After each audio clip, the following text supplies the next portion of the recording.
Welcome to Pod Me If You Can, I'm David Farrell. Today's film is Kounterfeit with a K, starring Hilary Swank, Corbin Bernsen and Bruce Payne. Pardon Me If You Can, movie reviews. Seasoned ex-criminal Frankie, Bruce Payne, is drawn into a counterfeit money deal where his friend Hopscotch, Andrew Hawkes, is going to swap $4 million worth of counterfeit money for $1 million of real cash. Danny, Mark Paul Gosselaar, is a cop posing undercover as Paco at the deal, ready to make arrests. But the deal turns into a shootout. His sister Colleen, Hilary Swank, is hiding in the next room and sees her brother murdered. Now the money is on the run and everyone is after it. So this was 21-year-old John Ash's first film, and he put Hilary Swank in it, which was a great choice because obviously she went on to get 2 Oscars. Hilary Swank is in much more of this film than I thought she would be as well. She's okay in the movie, but it mostly wants to be an action film and jam action scenes together. Mark Paul Gosselaar is barely in it. Don't watch the film for him. This film has very convenient character moves and kind of very easy, cheap ways to advance the plot. When they can't find the killer, she's staying at her dead brother's house. He turns up. He has a ponytail, he's very recognizable, he's played by Bruce Payne. And Hilary Swank's character Colleen sees him and alerts her ex, who's also staying there and is also a cop, to go and investigate.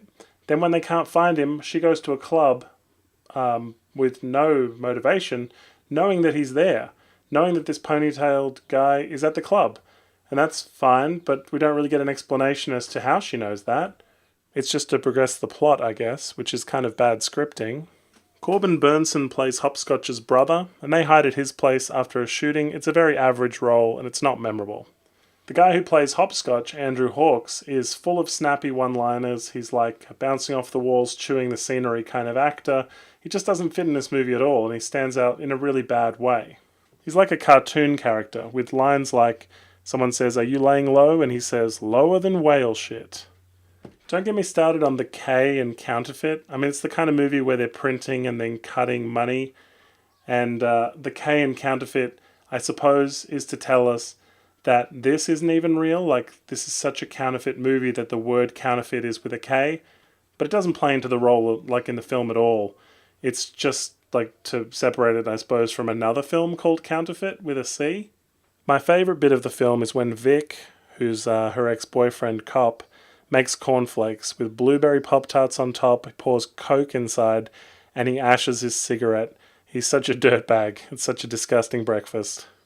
Every shady meeting in this film takes place in a strip club so they can show as many boobs and butts as possible and really get a way to sell this film because it's a straight-to-video action movie. There's a shower scene with Hilary Swank's character, and I feel like it was initially brief.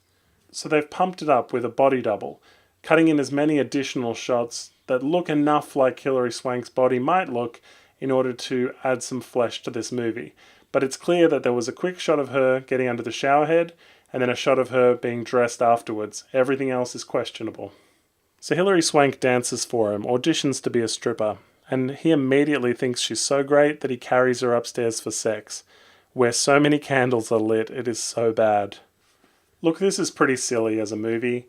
It's just an excuse to put together some action scenes, except the action is not very well choreographed. 5 guys have a shootout in a very small room, and so they put it in slow motion. And everybody points the direction where there aren't people and stuff like that.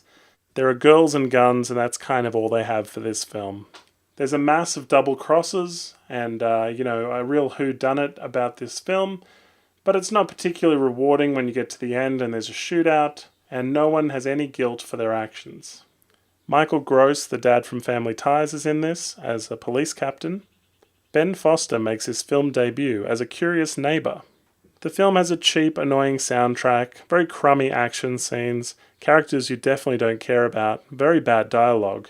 But if you like Hilary Swank, that might be enough to get you through this stinker of a film, because she does show some flesh and some acting ability, and it's definitely like, a throwback to right before she blew up in 1996. Thanks for watching. If you like what you see, please hit the subscribe button. Like us on Facebook and follow us on Twitter. Check out our podcast at www.podmeifyoucan.com.